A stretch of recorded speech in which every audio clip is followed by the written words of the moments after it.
G'day and welcome again to another Campfire Panel Discussion. And today I have Kenny Mammarella-D'Cruz, the man whisperer from England. How are you, Kenny? Doing very good, thank you. And we also have Paul Stretton-Stephens, the future mindset coach, also from England. How are you, Paul? I'm very good, thanks. Thanks for inviting me. Well, thanks for both of you for being here all the way from England. And we have Rose Davidson, who is an advocate for family and domestic violence. How are you, Rose? I'm well, thank you, Alan. Thanks for having me. Well, we're going to have to stick together, Rose, because it's the Aussies and the Brits. Yes, so, I know. We'll see how I think I'm more Aussie at heart, actually. Really, I'm so much more Aussie at heart. I ran my first ever group in Sydney, and I felt more at home, and I was in Australia because of the way people treat each other, and I didn't realise how strong the class system is over here. Where sure it exists I mainly know Sydney in the mountains, but it was more caring and sharing. And that's I really, Australia. That's my Australia. And no one's going to take it away from me. But yeah, and you know, it was so good that I left for a few months and I went back and I thought, I'm not going to make contact with anyone just in case it was a fluke. So the place proves itself to me. And it was as good, if not better. So I don't know what it was, but my Australia had a huge impact on my life. And I guess same when I was brought up in a small town in Wales, huge impact. And it was all about community and caring and sharing and being honest rather than standing back and seeing what happens and competing. Worth its weight, especially during lockdown. And when things are going a little bit haywire, I'd say. Excellent. Well, So I'm on your side, you're on your own, Paul. Yeah. Well, speaking in that point of view, you can stay, Kenny. Okay. Well, that's the thing we want to talk about was the lockdown, but also it's International Men's Week. When did that actually start, Kenny? When was the...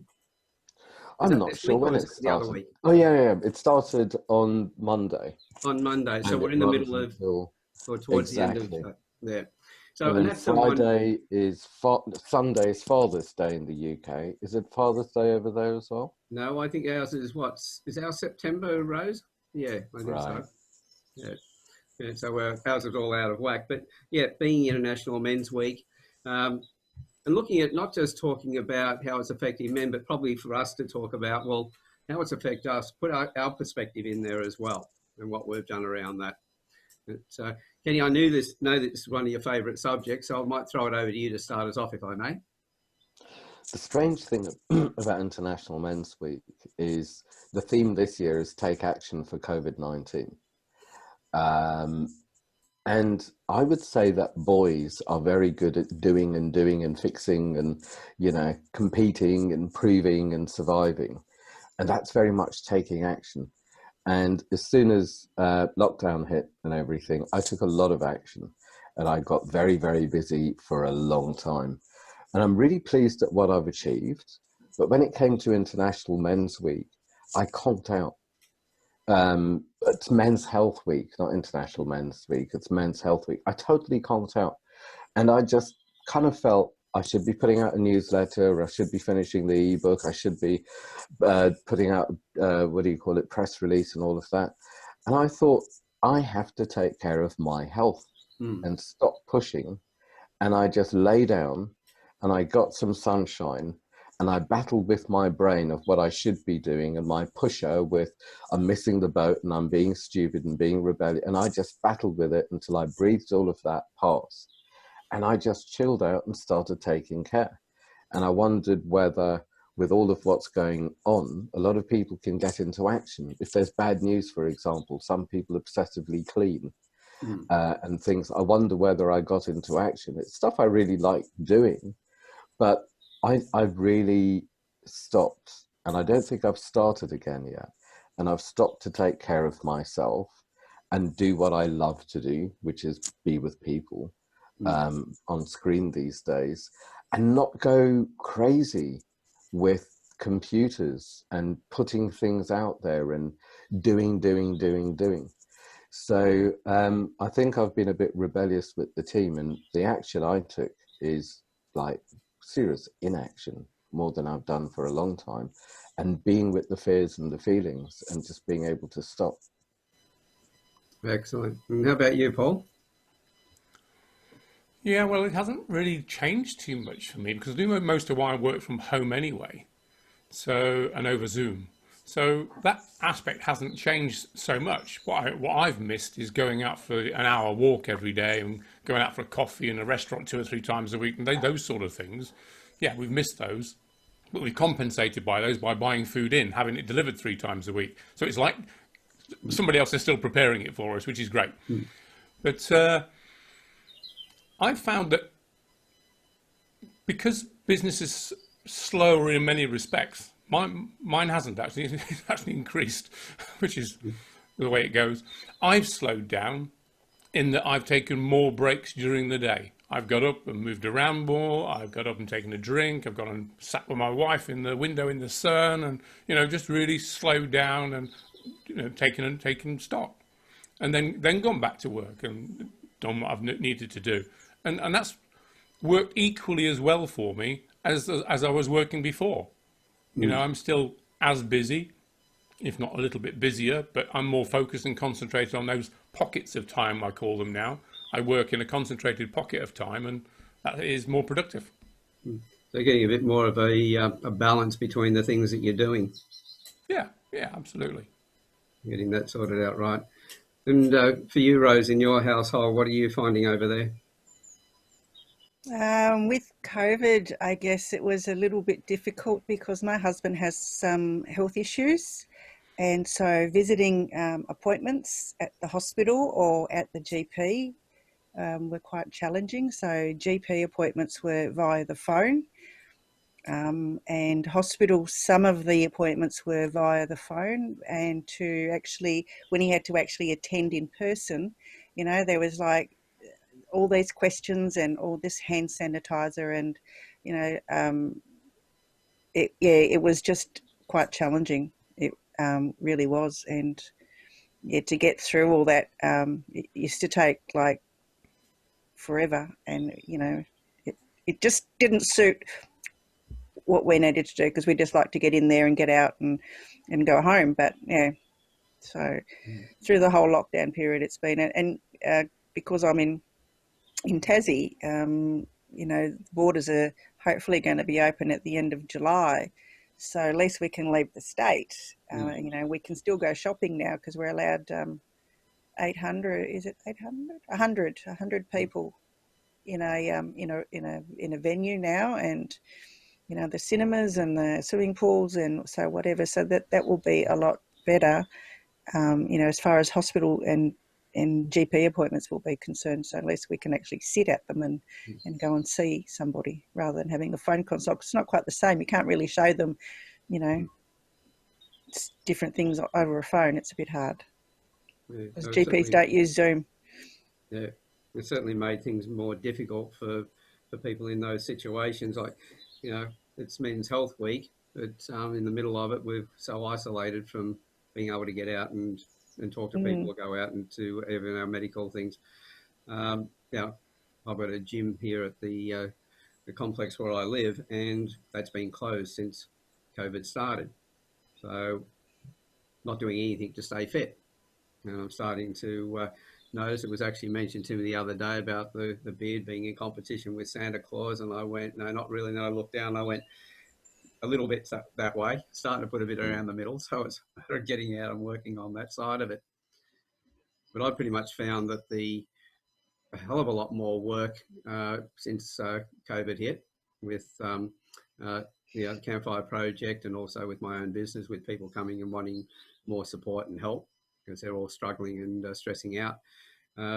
So I probably haven't really looked after my health much at all, other than the fact that when I have these conversations with people like yourselves, I just enjoy it so much. This is where I get my energy back, is having the conversations with you. So thank you for coming along and adding to my improving my health.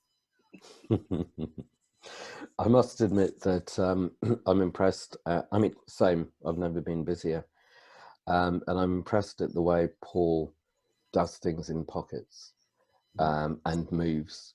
Where I have a standing thing, a kneeling thing, a sitting thing, and I haven't been moving enough at all. I haven't been sleeping enough. It's just been every day since lockdown, I've put on men's groups in the lunchtimes to take the edge off whatever's going on for men mentally and emotionally, so they don't lash out on others or lash in and get depressed. But, you know, there's a place to check in and stay real. And then incredible amount of clients. But the difference is with lockdown, it's almost like all the distractions are taken away, maybe apart from drink. And a lot of people went through their drinking phase and some are still there. But the distractions of, I don't know, flying about the place and meetings and work and sex and sport and anything and everything. But suddenly men are on their own and stuff's coming up. And without the distractions, they have to feel it or look at it. And it's the men who wouldn't usually touch any of this. But now it's up. It's like, I need to deal with this because I didn't know I had it. And I don't want to be sharing it with other people because it's causing me harm. It'll cause them harm. But it's been go, go, go.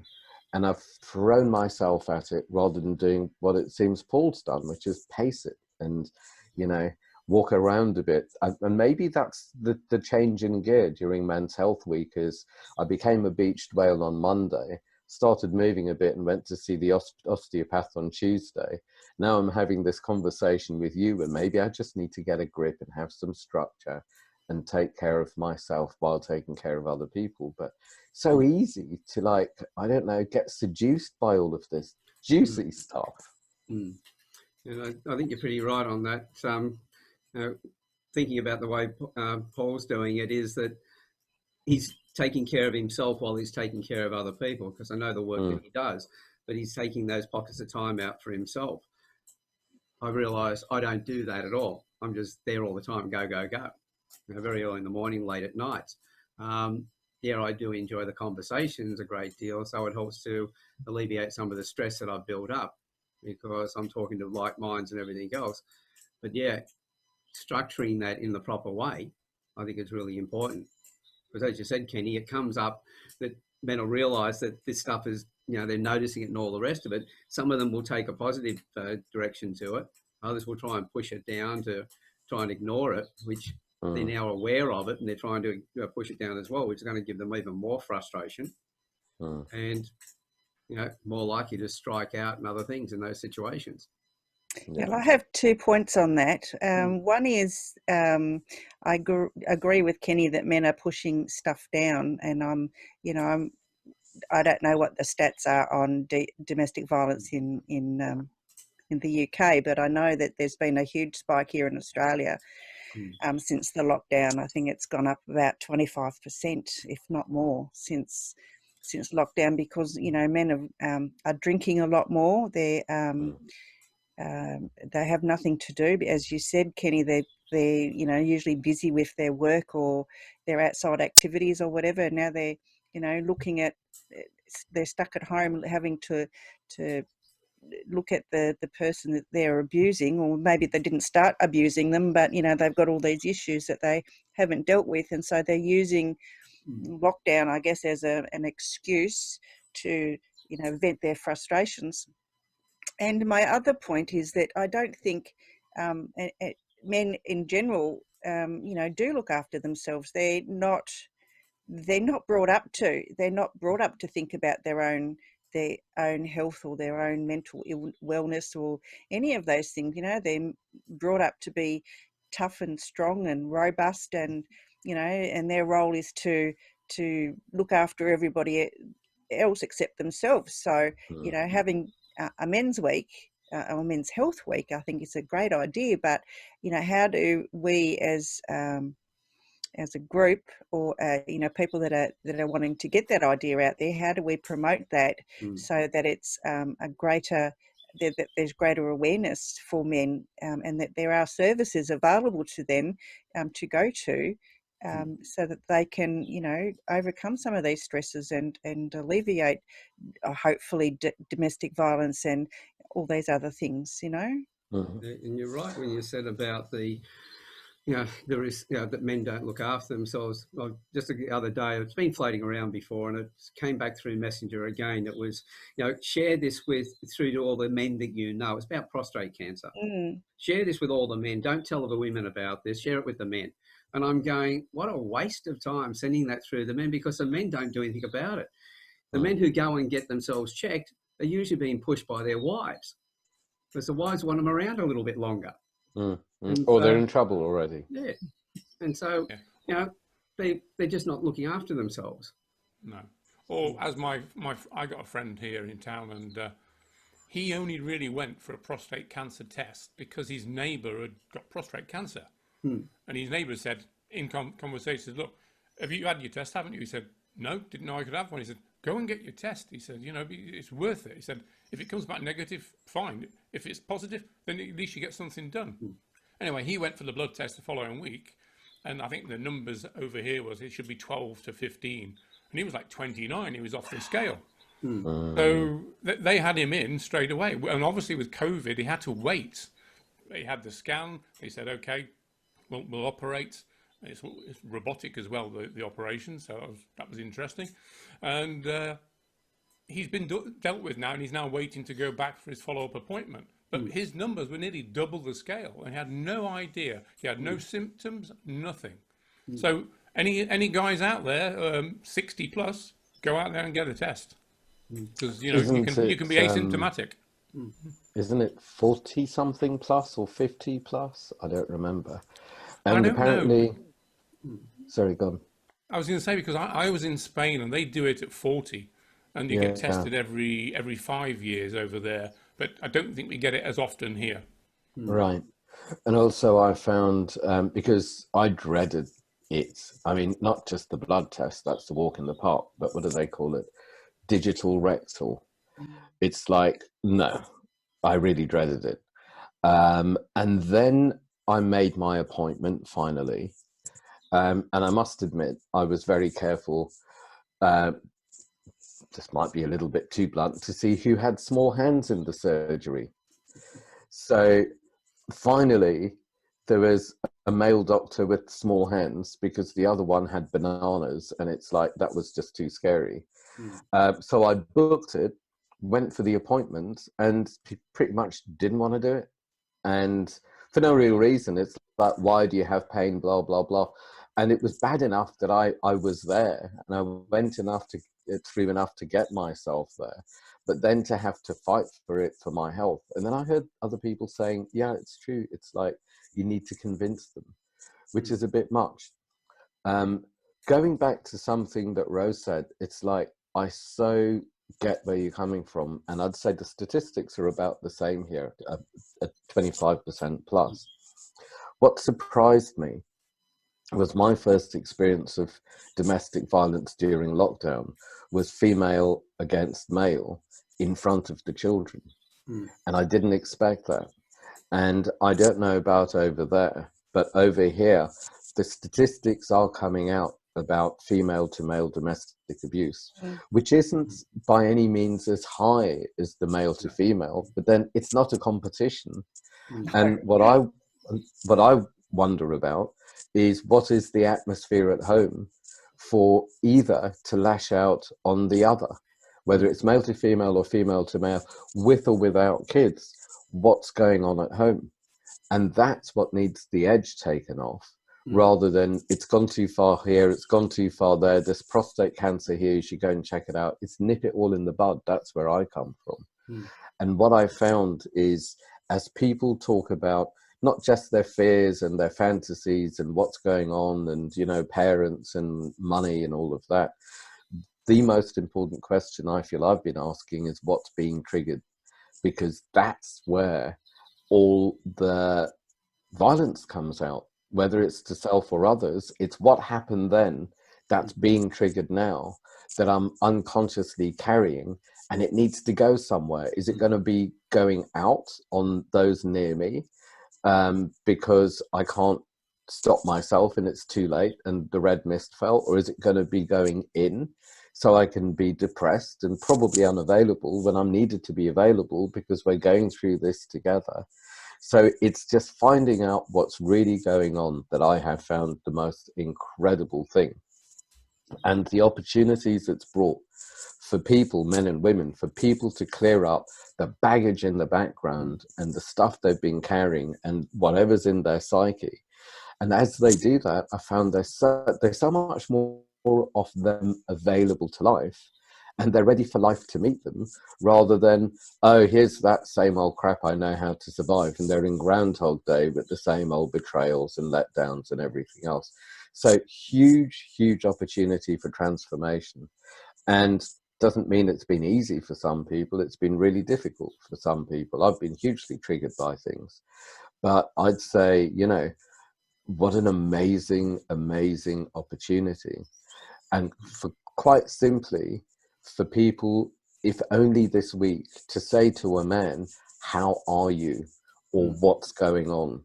And whatever he says, don't listen to it, but look him in the eyes and ask him again, because it's just normal to say fine and to move on and to say fine.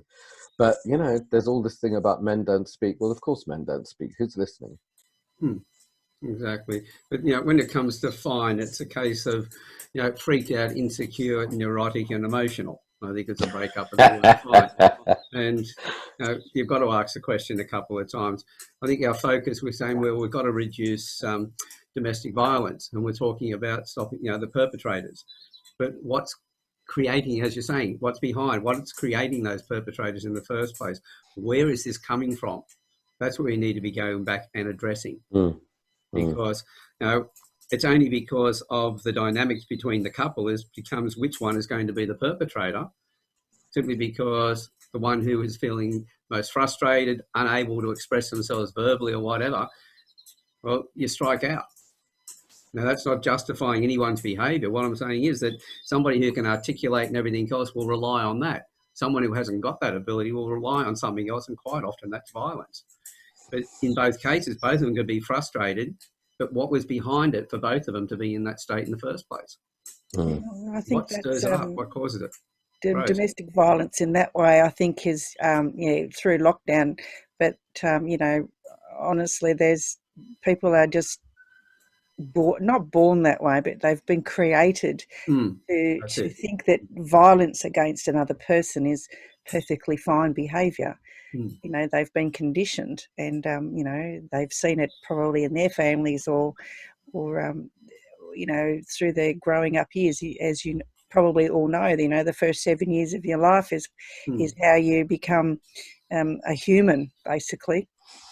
And so you learn all your behaviours. So, you know, if you see violence at home, that's just going to continue on through your teenage years and through your other relationships. So, you know, what you're saying is quite valid. However, I don't agree that all people in lockdown have this baggage. They're just people that need to have their behaviours changed forcibly, basically. You know, one has to be forced out of the home.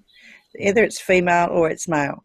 It doesn't really matter. I mean, I'm an advocate for both sides of the argument. I don't differentiate. I just think that, you know, DV in any form is not on. Violence in any form to me is not on. I mean, I don't want to get too much into this subject, but all these riots that have been happening, I think they're, you know, a damn disgrace over something that's, you know, could have been avoided in the first place. But but domestic violence is the same. Violence against another human is just, it can be avoided if they're educated correctly. And I think people need to get into schools earlier to educate boys and girls that violence just isn't good. And Alan knows that I'm against bullying as well. So, you know, those sorts of behaviours need to be nipped in the bud early.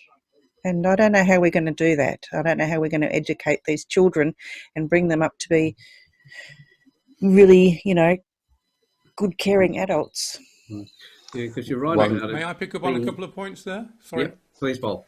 No, there's just a couple of points there that Rose mentioned that sort of came to mind. And being a former head teacher of a secondary school, awareness and education of the youngsters is what I've got on my notes here today. men's health starts from boys' health. And that comes from parents, and it comes from teachers, and it comes from clubs. I mean, when I was a youngster, we had boys' clubs. They don't exist nowadays because we have this, you can't separate boys and girls. You're not allowed to have these. You have to have mixed clubs these days. But they were so valuable in their day.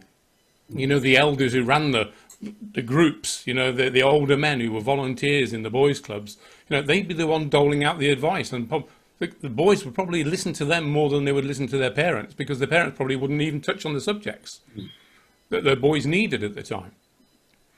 So they were really valuable. But I think because we haven't got those, it has to come down to the education system. However, I'm not sure what it's like in Australia, but certainly here, they have so much curriculum to deliver in so little time, there's no space to give them any extra information.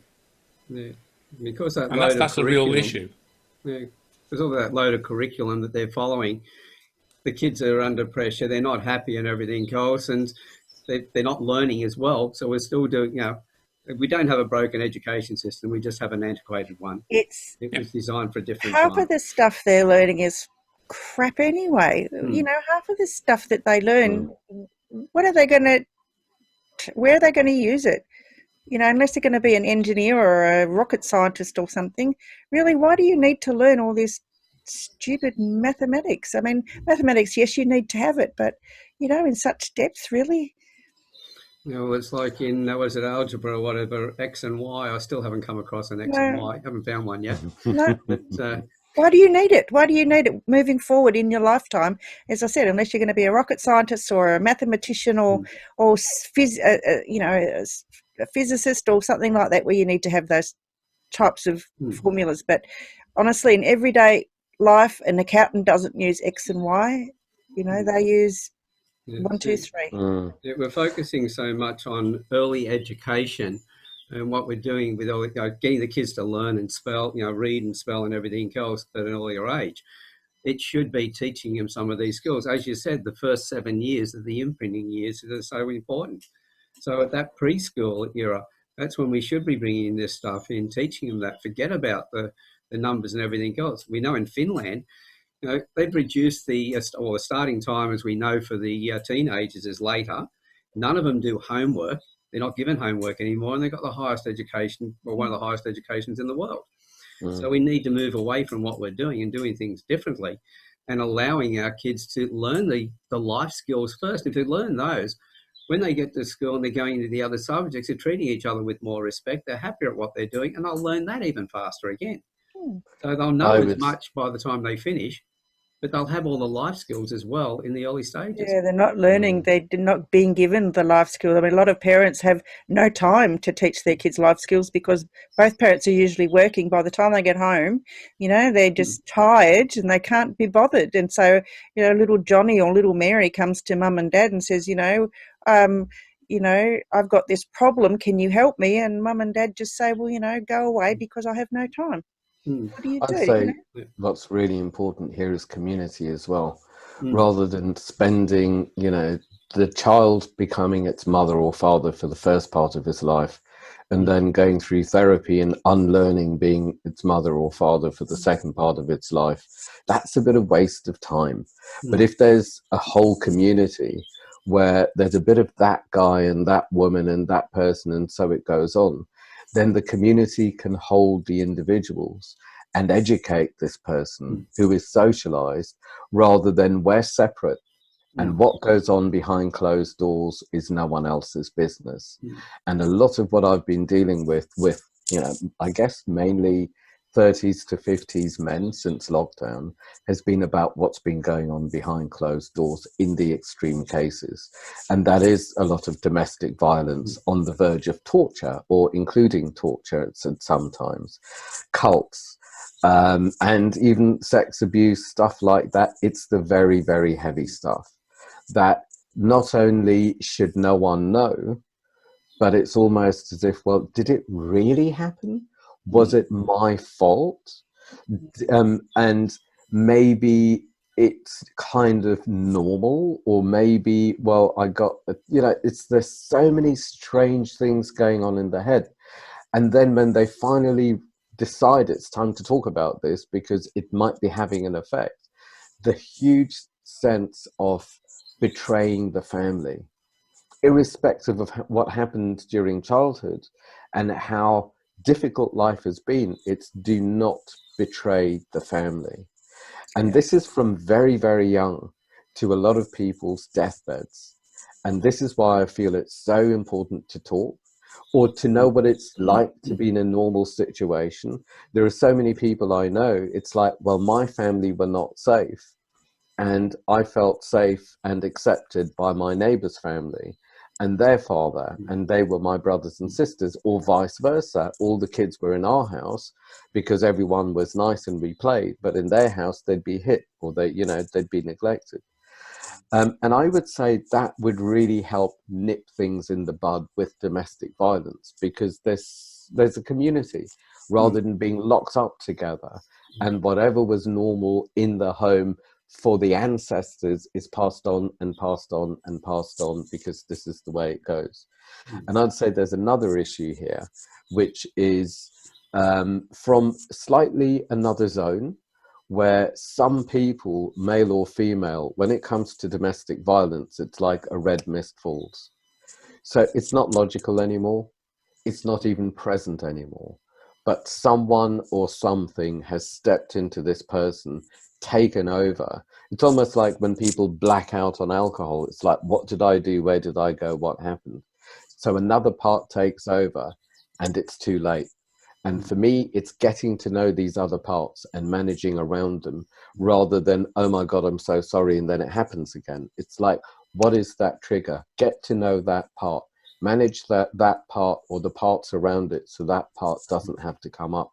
And this is really getting into the detail of the home, rather than stepping back and looking at what's right and what's wrong. But this is people in moments, in situations. And I know that look on my father when something flips, and that's not to say he's bad, quite the opposite, because he's survived a lot of badness. So of course he's carrying something. And it's happened to me twice, or with two different people in my life, when I've been violent and I didn't see it coming, and they were both with best friends because they mattered enough, and because I was in enough pain that I was triggered, and both times I let rip. I never fought in the playground. That's the only violence I've had in my life, pretty much. But those are the times that I know that I need to take responsibility, because it's not an option that I express myself in that way. And I wonder how many people, men and women, are used to telling other people and judging things and looking at the stats, rather than thinking, well, am I a danger? Have I been in danger? What power do I have to nip it in the bud for other people and just take the edge off so it doesn't get to that level, and then the point of no return? Yeah. Interesting you say that, Kenny. I mean, sorry, Alan. Yeah, go ahead. I'm going to say, because I wanted to pick up on something Rose said earlier on, but it fits in nicely with what Kenny said. So I think it's a good way to say this. That Rose mentioned, people, when they're children that are exposed to domestic violence, very often become the perpetrators of it later on in life. Now, statistically, I don't know. I know it's probably pretty high, but I think it's fair in saying it's not always the case, because there's choice involved in this. That's it. Because I experienced it as a youngster when my mother was knocked across a glass coffee table by her second husband, and I stood up to him. I was only, 10 or 11, and a really small, tiny penknife in my hand, and I got it out, and he was 6'3", 6'4" sort of thing, and he backed off, and he called the police. Now, he was the perpetrator, but somebody stood up to him that was, minuscule compared to him, and he wouldn't have imagined that would have happened. Now, I've never been a perpetrator of domestic violence. Quite the opposite. I joined the military police. I was in the military and joined the military police, and I've arrested people for doing this, and interviewed them quite in depth afterwards, soon after the incident. Now, some of them would have been under the influence of alcohol, and they would blame the alcohol. Fine, we accept that alcohol has an effect. But in all cases, red mist or no red mist, that time leading up to the event, up to the red mist or up to the event, it was a choice. They had a choice to leave and move away, and to dispel, dispel what was happening, move away from everything, or they had a choice to continue in the States. And they made that choice at that moment in time. It might have been their best choice at the time that they thought of, but it was all down to choice.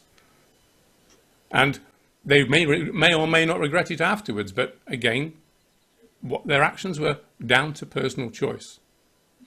And people choose to either perpetrate it because they've experienced it and that's what they think their role model has given them as a gift. This is how you treat people. This is how you treat women. This is how you treat your loved ones. Or you choose not to, and you choose a different path. So it all boils down to, at the end of the day, choice.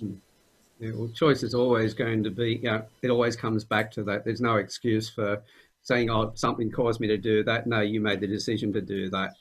At the same time, as Rose was saying earlier on about education or people being born this way, well, we know that the stats have shown that only 1% of the population fits into the psychopath role. So they are born in that way.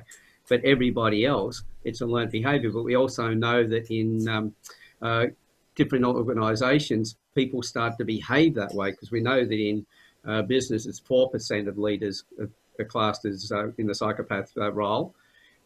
Possibly because of the role that they can actually move into. They're being in charge of people. We find it also in the military and the police is another high instance. Again, it's a place where they can gravitate to. But when the domestic violence is such a high percentage, the majority of those people in that percentage who are perpetrators have not come from being born that way. As a psychopath, for instance, they have been educated that way. So it's, as Kenny said, going back far enough to find out where that actually came from. And that's what we need to be looking at with each person, and saying, what's right and what's wrong. Well, all that does is create sides and no solutions. You've got to find out what the cause is and work together on solving that. Rose. To get back to something that Kenny said about, families don't tell. As Alan knows, I have a story. We had a recent one-on-one, and ours was, you don't tell. And I want to write a book about it. Because I think it's valuable, and the story is more than I, said on the one-on-one. But I don't want to write it because I don't want my family hurt by, what I have to say. So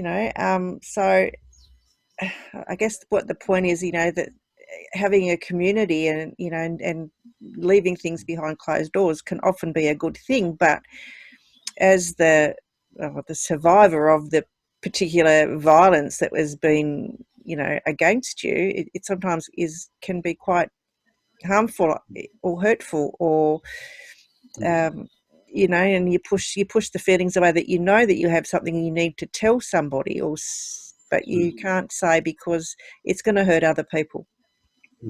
So But this is getting away from from family, men's health. I mean, there you go. I hijacked the conversation yet again, Alan. No, I'm not sure that's true. I think this is totally on point.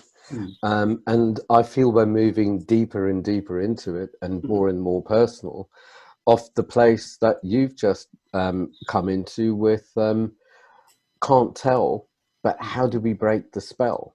How do we break the spell in our lives and the lives around us, the people before us, and even the people after us, and even the people before us? And I feel like what Alan said is, in a way, we're products of our environments. And then we have the power to question our environments and change our inner environments and our choices and the way that we work. But what if something has taken place? And that's where I was yesterday with the check-in round. It's been interesting how there's been a journey of this lockdown and it's all very jolly, and now we're getting lonely and now we're desperate, and so it goes on. And the place that I feel we were yesterday is, if you have had violence in any way, and I don't think anyone in the room had experienced the physical side of it, but it was emotional, harsh words or short fuses or whatever, then how have you made up? Because sadly, when a boundary has been crossed, even though there might be remorse, it's almost, that's now a go area. at some level. It's like, well, I've done it before, it's normal, and this could be way back in the unconscious. I kind of got away with it. I know that place, but this is where it needs to be made a no-go area and communicated and healed. So for example, with this guy, how was he and his wife not only going to speak with each other and be with each other, but tell the children, this is what mummy did because this, and we're not going to do it, and it's not the way to behave? Because people are still in lockdown, and even if we weren't in lockdown, this is our environment. And I think it's more important for people to totally stuff up publicly and put it right, so it's allowed to stuff up rather than back off, and people know to put it right after that. And I'd say this is where we are. So how do we break the family curse? And I wonder whether a book like yours might be anonymous, because I wonder how many people are going to say, oh my God, me too, but that's my secret, and it's been eating me away, and I'm still carrying it, and I'm living a good life, but this is going on in the background. And that's what I've had with so many people. It's like, this is my life, but that's really my life, and that hasn't happened for decades, and it's running me. And that's what needs to be not just broken to set the life free, but not passed on to anyone. And for sure, you know, in my family, I'd say nephews and nieces more than cousins and that generation. It's the next generation that go, no, you lot are a bit mad because you're still crazy with your old secrets and lies and jealousies and stuff. Get over it. But we want to get on. We want to be a family. We want to communicate. We want to be good together, despite you. And that's, for me, where we want it to go. But how do we get over the pain and the shame and the blame and start normalizing good relationships and communication whilst not harming people? And can't blame people for the way that they behaved sometimes, I believe, because these things, I feel, do take people over. I don't think everyone has choice. In that split second, suddenly things go. And that's why I was thinking that the book would be absolutely brilliant if you do write it. You're worrying about people being hurt by it, but if you're writing it from a point of view of who was right and who was wrong, people are going to fight that, especially the ones who are wrong. They're going to really take arms against it. But if you're looking at why did it come about, what were the causes behind it, and going deeper into that side of it, going beyond the blame and getting to the deeper causes of the whole issue, I see that even a greater value again, because now people are able to, Kenny has said, the other people, like you're worried about hurting a couple. What about the number of people that you can enrich their lives, help them to change their directions on a much larger scale? Yeah, but I'll never know. I can't ask the people that are responsible for what happened to me. So one has dementia and one's dead, so that makes it a bit hard. But you find the reasons why. But thinking about the people that you would be hurting, are they some of the people that you were thinking that would be hurt? My brothers, I think. Because they love mum so much that I think they just would. I mean, I know they wouldn't be ashamed because they know my story pretty well, but I think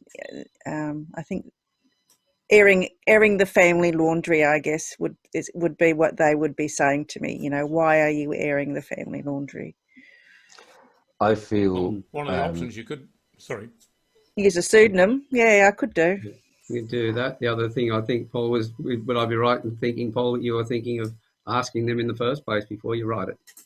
Well, there's always that side of it, yes, and ask for their input. And then they've given them the opportunity to speak as well, because they may have something to say as well. It may be cathartic for them as well. That could be.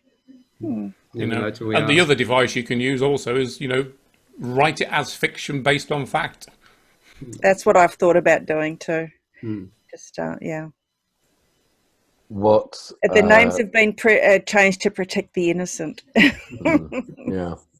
What a gift to people who are not out the other end with whatever you went through, to know that other people have been through it, and maybe how to take inspiration of how you got through it, because I'm always shocked at how many people are in limbo with their pain. And the past stories are not in the past at all. Some people are, the number of men in their 50s who've said to me, my whole life has been basically reliving my father's childhood. So it's not like the man is actually in the family. The man is back there, and the whole family is figuring out what happened there, because what's going on here doesn't make any sense. So it's just bringing it together. It's like it's setting people free. And for me, you know, maybe I'm harping on about this, but it just feels like what an amazing opportunity to just press reset globally, to name what's going on, to go through the shame, if there's shame, to even go through the blame, purge it all out. It doesn't matter. Don't get it right. Get it wrong and put it right later. But time to heal it. And for me, the only way to heal things is to feel things, feel into them and feel through them and out the other end. And if your book does that, and if the work that we do does that, then literally we're setting ourselves and other people free. And the people who've been able to hover above their feelings and keep, you know, getting near and then up again to survive it, and no, I'm not going to go there. Now they're getting into it. And with the support of other men, I'm just talking about men because of the groups I'm running online, it's like they're not alone, because every day or whenever they want to, they get to check in and say, this is what's going on, or this is how I feel. Where to go through this, when people get into the nasty areas, then it's very normal to get into their head and to go, well, it must have been me, or I must have done something wrong, but that doesn't figure. But surely this, and then there's so much going on in here that it never actually flushes through and sets this person free. But to be held by other people while going through these vulnerable and scary places and making a mess, because I tried to fall apart while holding it together. Now, that was proper limbo. But there's a space now to fall apart and come through the other side and then live a better life and reinvent beyond the lockdown. When else do we get such a great opportunity to reinvent? Wouldn't it be so great now just to press a red button and just reset the whole world, and you know, and everything would be so good. I would love a world like that. It would be. I think this is our opportunity, and it's up to us to live it into being. It's our behaviours right now, because what you just described is all about that community. The book itself, that's being part of the community. As I said, it takes depending on where you come from, it takes a tribe or it takes a village to raise a family. We are part of that greater community. That's what the Campfire Project's been about, getting people from all over the world coming together. This is where we can then be supportive of each other and at the same time be supportive of ourselves. They need a connection. So we have, as Kenny just said, we have that opportunity right now to start pushing that button. Maybe, we like to think that we push a button and bang, it's done like that. But it might be a lever that starts to generate, a generator that starts to pump out and starts to, get things moving. But until we start to push that button or pull that lever, excuse me, nothing's going to happen. No. It's in the starting of it, and then focusing on not that, I want everything different right away, but realising these things take a process. We've got it in our head, we've got to get it out, we've got to deal with it. As you said, we feel it, we express it, and that takes time. Doesn't happen like that. I know, isn't it unfortunate? It would be. Here's a cheap line. Yeah. The button is within. Yes. And pretty much that case, because all the other issues are in there as well. Probably the button is right next to the issues that we're, challenged with at the moment, that we're fighting with. Well, you've been very what's quiet. What's going on? What's your thoughts on all of this? Well, I'm thinking about, but people come to start dealing with these issues at a certain point in their life, and that may be as a trigger that's, impacted them, and they say, right, okay, I need to deal with this, and they find somebody like Kenny or whatever in his men's groups to deal with that. But the journey along the way from their previous younger experience of life, and they've been going through all these issues until they get to that trigger where they're going to deal with them, is they become obese. 67% of the men in the UK are obese. before lockdown. 6,000 men get diagnosed cancer more than women before lockdown. 25% of men drink more than the acceptable levels before lockdown. And this is all before, and they've still got maybe some of these issues outstanding that they haven't addressed yet. They haven't had that trigger yet. So these are all little time bombs waiting to explode. So what they need to do is they need to diffuse it before they get to the explosion. And this is all happening in our societies now. Lockdown has made this worse. And I think when we talk about the prostate cancer we spoke about earlier on, there's lots of other cancers that men specifically get: lung cancer, bowel cancer, mouth cancer. You know, more men get these types of cancers, evidently. But and a lot of people say, well, it's just pot luck, and that means no, it's not. There's a lot of diet, and there's what you take into your body and what you think about, because only 5 to 10% of those are inherited. So the rest of the percentage, that 90%, that 95%, is because of what your lifestyle and how you choose to live. What we gave ourselves. You know, from a men's health point of view, there's all these factors to take into consideration too. Before, as well as dealing with all the issues that were triggered to, you know, how to behave and how not to behave. Is it a third more men are likely to die of COVID or something? There's a wild COVID statistic as well, where it's men, and specifically black men. I don't know why, but that's what the statistics say. Yeah. I mean, it's just things like diet alone. I mean, only 25% of men eat the recommended amount of vegetables and fruit a day. You know, all these simple things that the education's out there and the awareness is out there, but for some reason they're choosing not to do that. Well, it's a choice, isn't it? It's their choice. It comes down to choice. Yeah, true. Yeah. So in finishing up tonight, usually what I ask people is what advice you have for other people, but I think let's finish it off with what are steps or what advice do you have for yourself that you're going to be taking over the near future? How about you, Kenny? The big change for me, I did so much until Monday, Men's Health Week. And then Monday, I chose to stop. I conked out. And as I lay there in the sunshine, I remembered the words of a client who had a particularly tough life. And we did a lot of work, and he said, from now on, I'm going to allow life to court me. And I thought, do you know what? I feel at that stage that from now on, I will allow life to court me.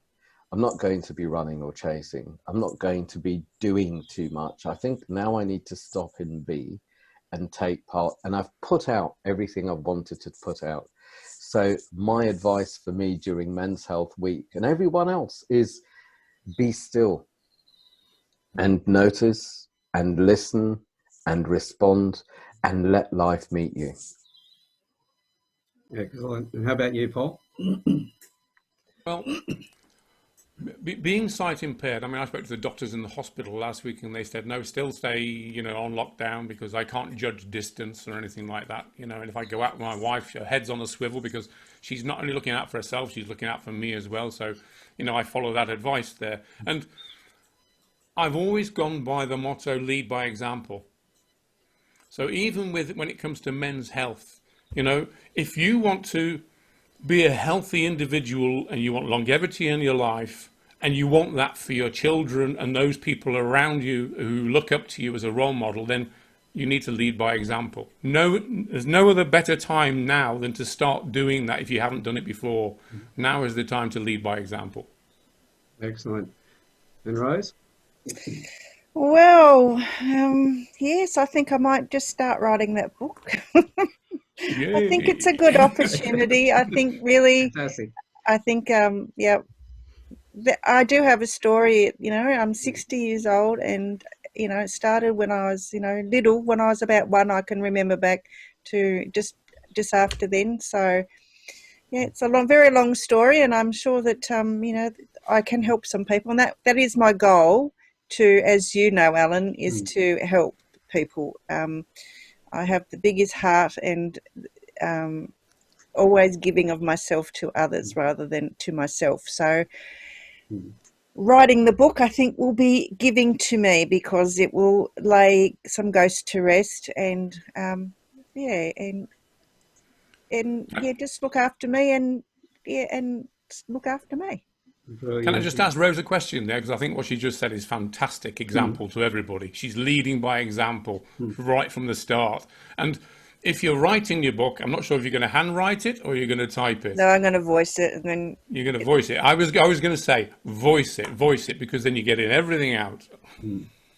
yeah, thank you. You can correct it And I want to after talk to you after the broadcast, Paul, if I may, please. Yeah, absolutely.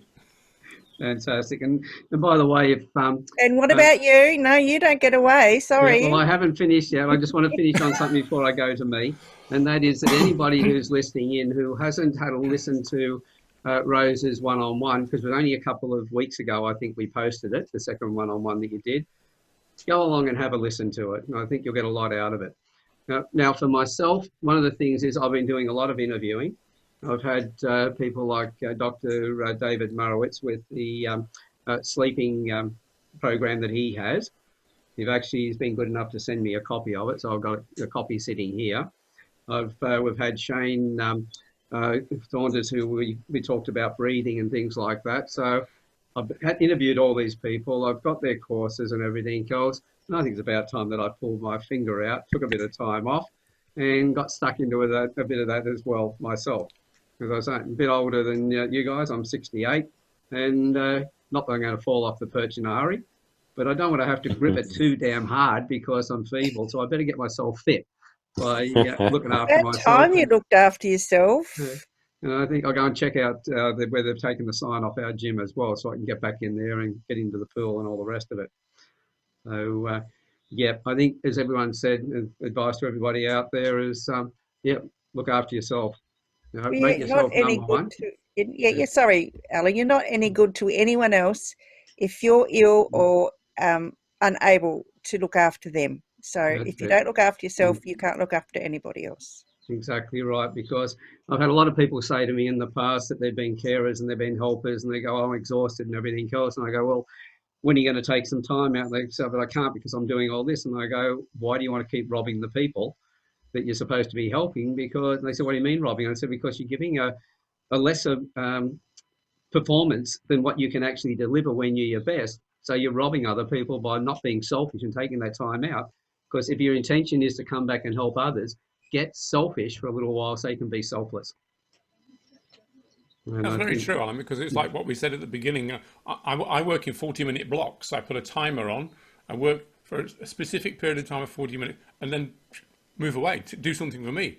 And I'm far more productive that way. And it's the same if you're a carer for somebody, isn't it? Exactly as you've just said. You need that time for yourself to be more productive and efficient during the time you're actually working. Yeah, I'm learning that. I've been here since October looking after my mum, and her mental capacity has gone down significantly since I've arrived. And I've not taken any selfish time or time for myself, and I really have to start doing it now because she's just going to go downhill, more quickly over the next few months. So I'm not looking forward to that. But anyway, so if I don't start looking after me, then I can't look after her. And my husband's been diagnosed with early stage on top of his other health issues. So I'm in for the long haul. And one thing I did pick up when Paul was talking earlier on, excuse me, when you said that you took that time out and you're sitting by the window box with your wife, and I just remembered sitting there behind glass in winter. And I was just rolling up in a ball like a cat. I've got to do that as well. Take a bit of pampering time, time out for ourselves and make a bit of that pampering as well. Absolutely. Because we're there helping other people, we deserve to do that. So anyway, Kenny, Paul, and Rose, thank you very much for having been here today. And just letting you know, I'm looking forward to reading that book. So to everybody else who's been listening in today, hope you got a lot out of it, and we'll see you on the next Campfire chat. Bye for now. Bye.